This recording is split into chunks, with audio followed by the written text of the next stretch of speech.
Manen ote ma supkem kabene gilose wichal mar piny Kenya. Kawadhi nyime, riwruok ma jodolo e kaunti ma Bungoma ogolo paro ma timo lokruok e katiba kaka chal kuom yore mag duoko piny ting' mapek kowuok kuom jopiny. Jakom mar riwruogni e pacho kaendi Hudson Deda okoni weche mane dhiro kod kweth mar rowere mag Gen Z oyawo wang' ji ma thothne pacho kaendi kendo owinjo jotelo par ka gichano keto kare moko kuom gik ma osekethore kata moseketho ngima mar jopiny e pacho ka. E paro ma gichiwo gikwayo mondo kombe mag Women Rep, Senator kod jood bura mogwel owit oko kendo omenda go tigodo e timo dongruok e pacho ka.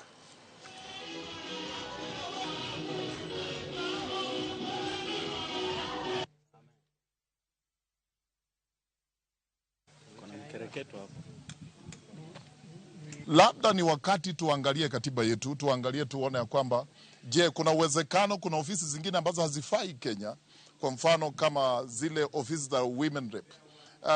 Mtu atani convince sana niambie kazi yao ni kazi gani na budget walio nao ni kubwa. Ni muhimu pia tuangalie Senate ni muhimu. Maana mimi kwa maoni yangu ninaona ile kazi Senate inafanya, auditors wanaweza fanya oversight kwa county governments ili kusikue na kuongeza ushuru ambao utafinya wa Kenya zaidi ya mahali tupo.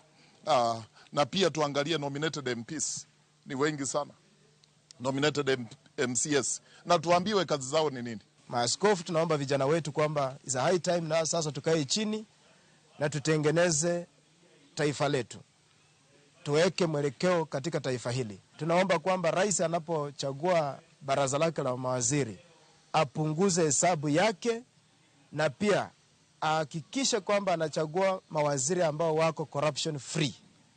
Mtu this time round asichaguliwe kama na doa lolote.